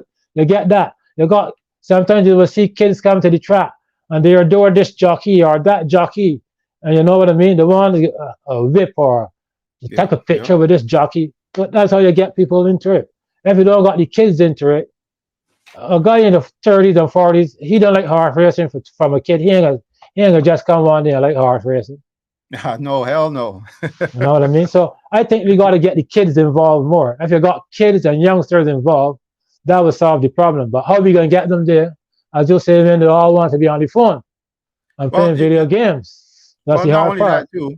I mean, for instance, like jockeys and trainers are.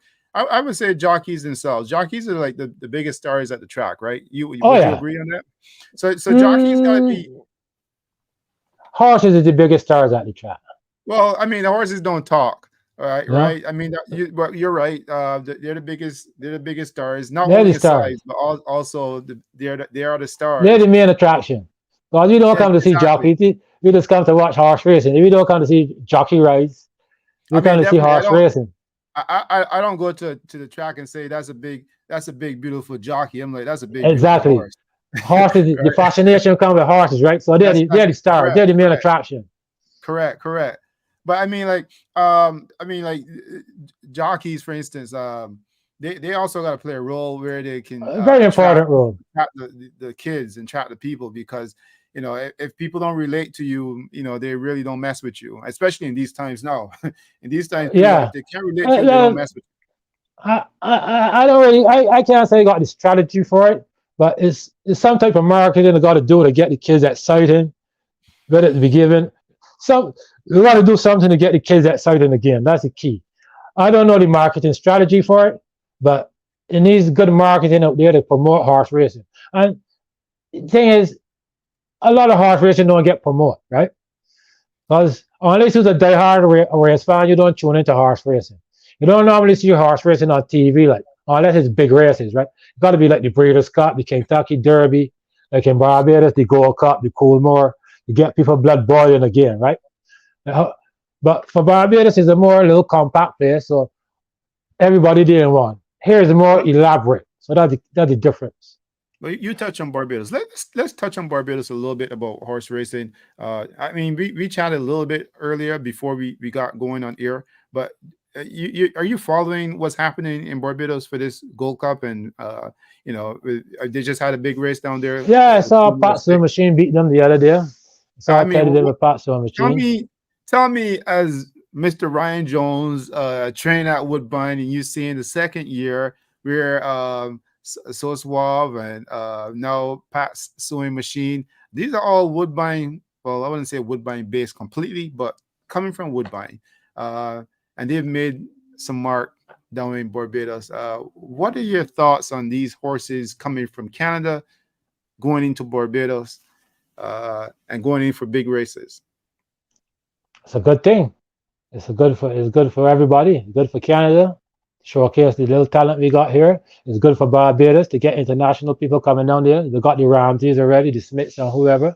So it's a good thing, a very, very good thing. You mean like Darwin Clark and his Fun in the Sun, Fun in the Sun group. They're doing wonderful things. That like you gotta got people there keep pushing it, and it's a good thing they're doing. I like it. Last year, not this, not last, yeah, last year, 2023. I was rooting for the horse that win. Can't remember its name, but Perkins Love will train it. That's my guy, Perkins.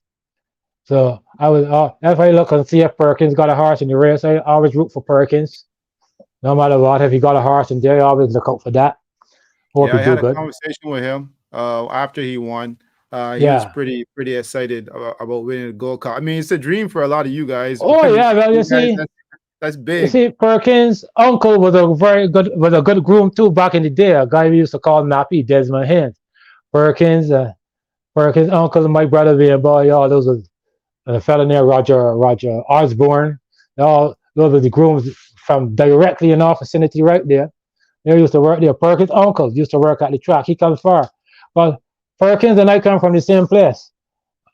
I could stand at Perkins' door. It's like 10 steps away from my front door. Perkins' front door is maybe 10 steps away so much. You know what I mean? Perkins' grandmother and my mother was best friends. So I always got that feel, I want to see Perkins do good. You know what I mean? That's just the Bayland thing, because I'm from the Bayland. But that's just the Bayland thing in me. I look out and hope Perkins do good. I don't see him got nothing in there this year. I was looking, but Well, it's I still want to good. ask you. Well, so you don't have any thoughts for this Gold Cup that they have during Barbados coming up? I really don't got thoughts for it. I just like to enjoy it. I just like to watch the race and see how they do. You know what I mean? Like that's the thing. I just watch the race and see how they do, and I like Will we to. see you one day probably having a horse down there? Hopefully, that's one of my. But that's one of my goals. I'll say here's a bucket list. That's one of my goals. I would It's just part like. of the bucket list. I Finally, I don't get know. something from that bucket list. Everybody would like to win it. I would just like to run in it, but I would like to win it too. Don't get me wrong. But I would just like to run in it, because as I said, I'm right next door there from the Bayland. I got a gazillion friends that would love to see me in the Gold Cup. Family, all those things. So that would be the nice part of it for me too. Winning it would be the cherry on top. But hopefully you'll see me one of these days. Yeah, I'm hoping. Keep my fingers crossed for you. I really hope that to see. But Oh first, I want to yeah. see you. Well, First, I put it want to this see you way. get back here in One of these Woodbine. days. I don't know if in the next year, two, three, but one of these days. Because put it this way, if I ever get a good horse of my own, I don't even wait for nobody. If I ever get a decent horse of my own that I know could stay the trip, I'll be going. Now, let me ask you this here before we. I mean, we going like 1 hour and a half now, but I want to ask you this. Whenever, Have you seen the changes at Woodbine in terms of the horses getting better and the quality of horses and so forth over the years? Does it look like they've gotten better, or has it declined a little bit? uh, I would say decline. I would say it's a lot. There's always good horses at Woodburn. People just get a wrong perception of the Woodburn racing, right? Because what people don't understand, there's always like I hear sometimes on the chat people say, oh, horses from Canada are good and blah blah blah, but they don't know Canadian history or Canadian racing. The difference is that America got maybe 6 or 7 pristine tracks, right? The Belmont, the Aqueduct, the Churchill, the Kentucky, the Santa Anita, Hollywood. No, they don't got Hollywood no more. No, they got about 6 decent tracks they could ship over throughout the year and race. Canada, we only got one really, right? And that's we could only run for a certain amount of time because it gets cold, as you know, or really cold. We can't really race in the cold. It wouldn't be detrimental. It would be detrimental to the horses because they can't handle that cold training in it and running in it. America now you got a whole vast different racetracks you could ship around and run here, run there. If you're not good enough here, you could go there, blah blah blah. So that's the big difference. One. Over the years, Canada has had really good horses. If you had to go back, if you go back to Northern Dancer and Northern George Minstrel Dance, Royale. the Minstrel and Sunny Halo, go back to you come along to Dance Smartly, Wilderness Song, With Approval, Sky Classic. There's a lot of good horses. Whiskey Wisdom. There's a lot of good horses that pass at Woodbine, that pass through Woodbine. Frost King, Deputy Minister, Vice Regent. There's a lot of history of Woodbine racing. If you look at a lot of old English horses, they're from Canada. You know what I mean? Ascot there. I mean All Ascot right. Knight. Sorry. I have to remind you of George Royale just because Phil Hall was pretty mad when I forgot about George Royale. But then I went down to Hastings and I see there's a statue of George Royale there. A lot of history on this horse. So I mean, maybe perhaps people in Canada don't give the love, the same kind of love to the horses down west too as well.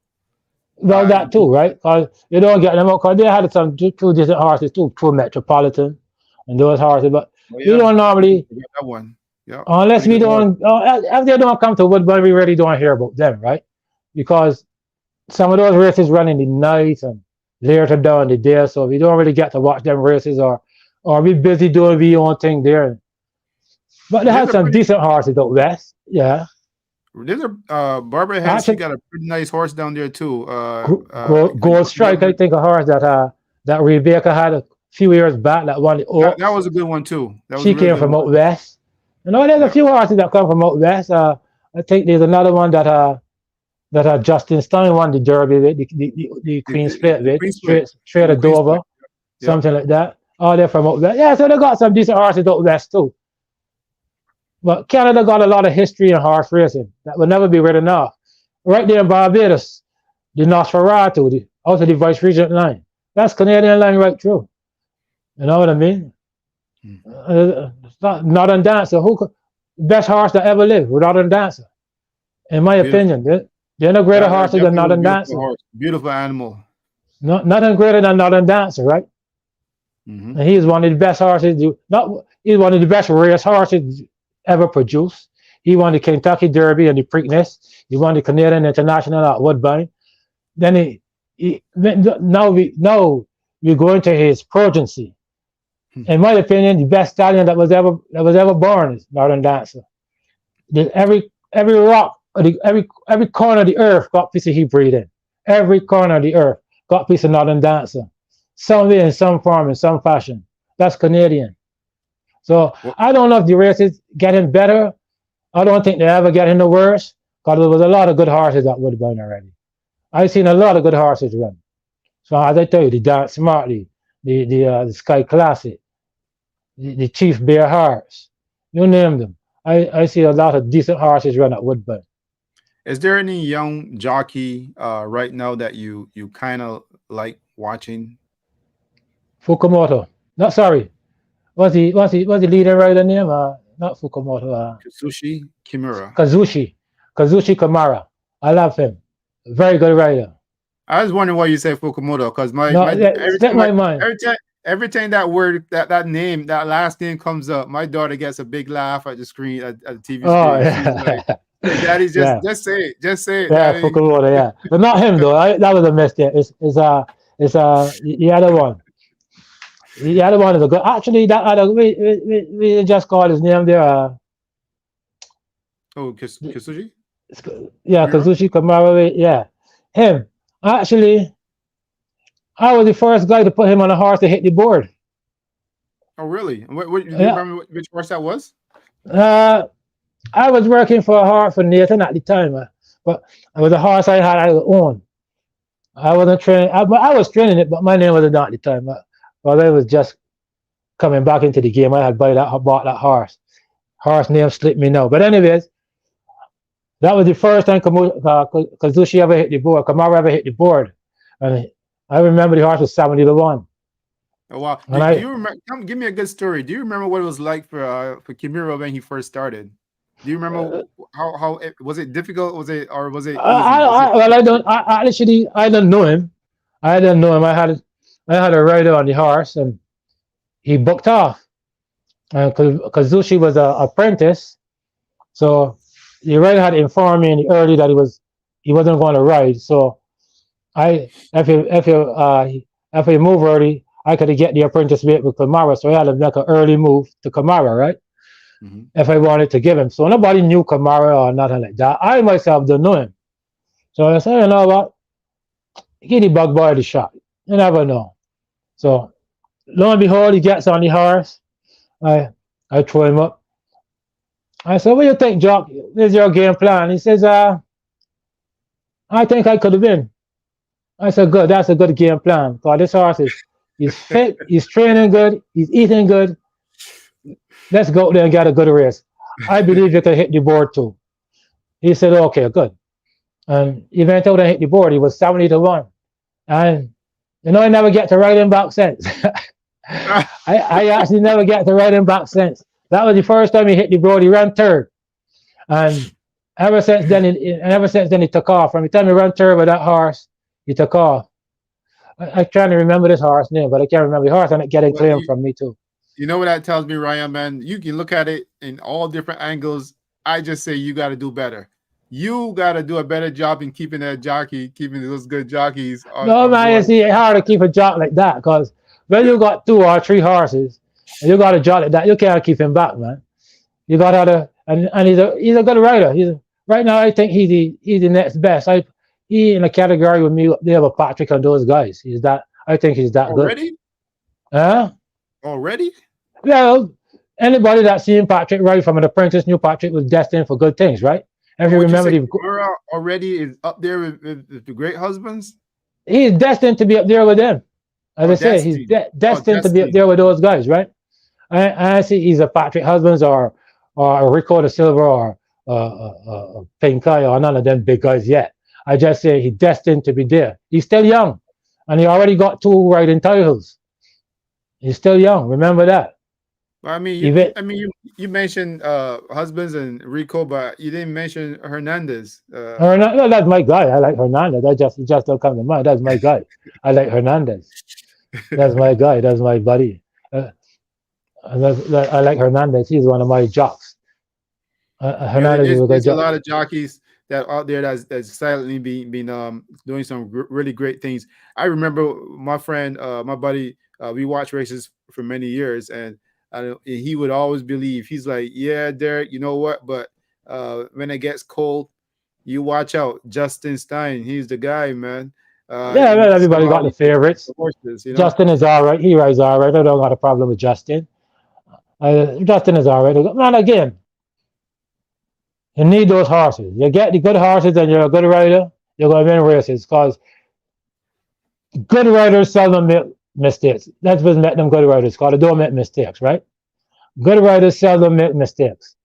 That's why they win the most races because they get the better horses, the less mistakes, more winning opportunities. That's why there's good riders. So when guys like Justin and Komara and the same one you just called Hernandez, and those guys get the good mounts, you're going to win races. Oh, they're good riders. No 2 ways about it. Well, this year, this is 2024 now, and you know, we're going to be going into training pretty soon at Woodbine. Can't wait to get back. How excited are you? I'm excited. I'm ready. I got a few horses to bring in there ready to go. I got at least 3 horses to bring to the track. A couple maidens, my filly, and yeah. But yeah, all of that excited. A new year, every spring brings hope. Every April brings hope. That's very hope because especially when you got young horses that like the race and never race. Those are hope. Because they don't know where you got, and after the race, you see where you sort of got. So there's always hope, you know what I mean? New Year bring hope. But if you realize, you got the players like, you got the top players. You got Cassie, Josie Carroll, Kevin Attard, the Marty Drexlers. You know them going to win the races, right? Then when you look around now, every year you see maybe two or three different trainers got in really good years. Every year you see a couple of different trainers always got in good years. This year it could be this body, that body, the next body. Another year it will be this body, that body, the next body. You know? So it's always Is hope that how at it the works? beginning of the year. Yeah? Is that how it works though? Is that you seem to have formulated a pattern of how it works. You got the top five or so trainers, and then every year there's somebody else who jumps in and Well, gets you see, you got these things, a lot of intricate parts is play, right? Because sometimes you got horses that you got burns that you got bad times, like you got a lot of breakdowns, a lot of injuries. And sometimes all of those are play different parts. You know what I mean? Like sometimes you got like a trainer who got a really good year this year, and next year he find it hard to get a few wins early or a couple of wins. You got 10, 12, 15 races deep, 20 races deep before you win a race. And so it all depends, right? Nothing is written in stone. We know the top players already. They already got the big stables. They got the 80 horses, the 90, 100, 200 horses. They're obviously going to be the cream of the crop every year. Which you see. It's not a secret. You don't see them top 6, 5, 7 guys every year for them just because it's a pair there. There's a reason they're there. They got the most horses and they got the good horses. So you're gonna always see them guys up there. well. And they always filter down. So everybody, it's every year. It's like even as those are big trainers, they don't got a good year every year in terms, right? They might win a lot of races here and there, but sometimes they might got so many breakdowns and this happens and that happens that you don't really see on the outside. So that's I where it want to goes. ask. It's not a I want pattern to ask really, it's you. just observation. I just want to ask you a couple questions here that before I forget, because these things can happen, especially as you get older. You can forget what you want to Oh say. yeah. Do you think that people in the horse business, jockeys, for example, trainers, you think there's a chance of being penalized because of you being a little bit outspoken or just talking, or you just have to know what to say? Is that a part of the game too as well? A little bit of both. Yeah, cause sometimes it's not what you say, it's how you say it. And the old adage is you gotta know when to say certain things, right? So it goes both ways. You gotta as in life, as I say, you give what you get. You gotta show respect to get respect, right? So you gotta mind where you say certain times and how you say it, right? You know you got the odd guys that don't really care, but it's still gotta be mindful and respectful because at the end of the day, we all humans still trying to make it work, right? So Yep. that's the part you gotta be respectful among one another to one another. Oh my, you got your I've odd always end. said that. Pardon? No, I would say I've always said that because, for example, with jockeys, it's just a colony of maybe 12, 13, 14, 15 guys or whatever, and girls. And, you're out there competing against each other, every day. But then you get back to the jockey's room and you still got to talk with each other and so forth. So, Yeah. you still got to live together. For the most part, they get along too. You ever find the odd jockeys or like in any other part of life. Some people are gonna get along, and some ain't gonna get along. But for the most part, most people just get along. You'll find the odd jockeys, and then we got the little scribbles from riding and racing. I do say very competitive. Some people get cut off, some get blocked, some get pulled in, whatever.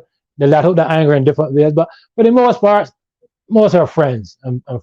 You got trainers. Like most trainers, you would think most trainers would be fighting with one another. No, it's not like that there. Most trainers, I do see them when you on the rail. You'll find Mhm. out this body here congregating and that body there talking, and it's pretty much the same. It's not. Some people get along, some don't. But you just got to be mindful of what you say sometimes and be respectful towards your fellow man. That's it. That's my opinion anyway. Any regrets as the years went on anything with horse racing for you? No regrets. I got no regrets. Everything happened in this horse racing world I love. I had no regrets whatsoever. I only looking forward for better things. I was like anybody else, as a trainer or a small owner, I would love to get my hands on some decent horses. Otherwise than that, there's no regrets for me. I don't regret one bit. I, as I said, I just keep going forward. No regrets here. I'm pretty happy. I love what I do. I enjoy what I do, and I'll do it till I die. There's Well nothing to spoken. change my mind away or take me away from horse racing. I'll be a part of horse racing as long as I live. Well, That'll be on me. that note, is there anything else you want to put out there before we get going? Because it was beautiful hearing Yeah, from you. I'm really yeah. happy Well, that you agreed to come on. you understand? I would like to say a little piece about shout out to uh, a gentleman with the name of Stephen Edwards. Right. Go ahead. Old timers would know him. The most of the youngsters would never they don't know him now. But I would got to say that people don't know he is one of the main reasons of beer in Canada today. Stephen Edwards. When you He say business in Canada, you mean jockeys, you mean jockeys. grooms, I'm mean talking horse about the people? horse fraternity. I'm talking about the horses, jockeys, grooms, Oh, whatever. Because what people don't know about him, he was vice president of the ORC. I don't think no other Belgian ever hold no other higher office than that in Canada. He was vice Ontario president of Racing the Commission, is that what it is? vice president, yeah, vice president of the Ontario Racing Commission, vice president of racetracks of Canada. He was on the Horse Racing Hall of Fame committee, all of those things. So he was owned in Barbados. People would know him from Penny Hill Park and them days. But he was the main guy that get we Barbadians in Canada. I know a lot of people say Ricky Griffith, but Stephen Edwards was the main guy. He was the guy that do a lot of the negotiating and pushing forward for Bajans. Gil Roundtree back in the days wanted help. He used to own horses for Gil Roundtree too, and Gil was short of help. This was back in 87, 88. And he had a friend who was Erna Lord. Old timers would know about Erna Lord. He passed away now. Erna Lord, he get Erna Lord to get a couple of guys for Gil Roundtree, and that's how it started. And he was a very intricate part of my training too. You know what I mean? He is a very big part. He's one of my main mentors. He and Stephen John Dalton. But I would like the Barbadians to get to know Stephen Edwards because he is the main reason that Barbadians in Canada today. He So would was. you do me a favor and ask him to come on and let's have a chat? Let's have a conversation. I'll try because he's one of those guys. He don't really like the spotlight. So why you He's putting pretty him out like humble. that? Huh? Well, Why you putting I him out tell him like all that? the time. Well, because I tell him all the time, and he always laugh, and he always will say thanks. Because I thought as I say, he's one of my mentors. Man, he's got a very good uh, father son like. Well, can't get the word out my mouth right You now, but think he's watching right now? You think he's watching? probably not. He's probably sleeping at this time. But if I give him a link, he'll probably. If I tell him to watch, he'll be happy to watch it, rewatch it, and all of those things. I But got a he was a message for very. him. I got a He's message for a. him. Pardon? I have a message for him. There's Okay. an invitation waiting for him right here to come on. Let's have a conversation. Let's have a really good heart felt conversation, and let's talk a little bit about him. Let's get to know him a little bit. All right. I'll try and set that up for you. I'll see what I could do. But I would really love him to come on because he's a really nice gentleman. He's older now. He got to be close to 80 now, right? But Perfect. yeah, he got to be close to 80 because he was in racing. He was one of the guys. Barbadians would know the older heads too. He the guy that brought Emery Phillips into horse racing. He the guy that got Emery Phillips into horse racing. Actually, the colors that Emery used to use, the gold with the purple sash, those were his colors. And they had back chat and a Penny Hill Drive or Penny Hill Park, I think it was. So he was a real influential part of me. He's like a father to me, as I said. He used to own horses from in 1984 with a trainer named Gil Roundtree. Then Yeah, he I had all remember of it. these. Yeah, then he was on the Ontario Racing Commission, the racetracks of Canada. He started cash racing at Woodbine. He was one of the instrumental parts of the people getting races Stan McCass. He was one of those officials that work out all the details, the percentages, who get this, who get what of those. That was his thing. He's a really good horseman too. You know what I mean? A real good horseman, I top would love horseman people he to hear is. it. I would love people to hear his story. I mean, definitely, if you got stories like that, it has to be told. Oh People yeah, need to hear. I would have. I'll talk to him tomorrow. I was sure at this time he normally would be sleeping. As I say, he's almost 80. So, but I'll give him the link. Cause he'll love to watch it. He's my one of my big mentors. Him and John Dalton in this horse racing game. So those play a real part in me learning the trade here in Canada. So I would like to, as I said, shout out to Stephen Evers. Thanks for everything done for the people in Barbados, for me, everything. That was a wonderful thing. He helped a lot of people here. People wouldn't know. But yeah, he was one of the main guys that get business in Canada. Well, thanks for sharing that, and hopefully he accepts the invitation, and hopefully Hopefully, I would we. love him to. I tell him already, but he don't like to take the spotlight because people wouldn't know that about him. But these things, he was telling me partner, there was another gentleman that was always give me some stories about him. Or another, but that was a gentleman he introduced me to by the name of Stanley Sadinsky. But that was a long time ago. But he's the guy that gave me a little insight to what Everest used to do and how he used to talk about Barbadians. And as Stanley Sadinsky told me, this guy thinks that Barbadians is the best horse people in the world because he wouldn't shut up. Every minute he talked about Barbados, Barbados, this, Barbados, this. You think Barbados got the best horsemen in the world? Well, they were friends, right? So, Hey Ryan, man, look, thanks for coming on, man. It's been a pleasure. hey, oh, it was a pleasure. It was nice talking. I enjoy it. Hopefully, we'll see one at Woodbine. Yeah, Hopefully, definitely. I get that big break this year. A Well, secret, I'll be but there. Hopefully, I'm there to witness you in one of the bigger races, and hopefully you do very well this year, man. yeah, thanks a lot. I appreciate it. It was a pleasure talking to you. Everybody else who listening, thanks for listening. Respect to all, one love, and hopefully you got a good Gold Cup. The best horse win. I really ain't got no favorite. I don't know. I don't think Perkins got no horse in the Gold Cup this year, but but if he do, shout out to my man Moonlight if you're watching. He's one of my old friend from Barbados. I sure he'll probably watch it. And my man Gigi, shout out to those boys. So Definitely, definitely. Well, all right, thanks and for coming on, man, and let's do this again some other time. But for now, I just want to thank you, man. It's been a pleasure talking with you. I waited for quite a while, but finally you got here, and it was a pleasure, man. thanks, Derek. It was a pleasure talking to you too. Always All right, thanks for the exposure you're putting me out there, and I appreciate that. And hope for good things to come. That's it. correct, man. All right, that's Ryan Jones. Thank you, Ryan. All right, Gotta thanks, go. buddy. Good night to everybody. Bless. All right, bless. All right. Ryan Jones, man, pretty cool guy. Always a pleasure talking with him.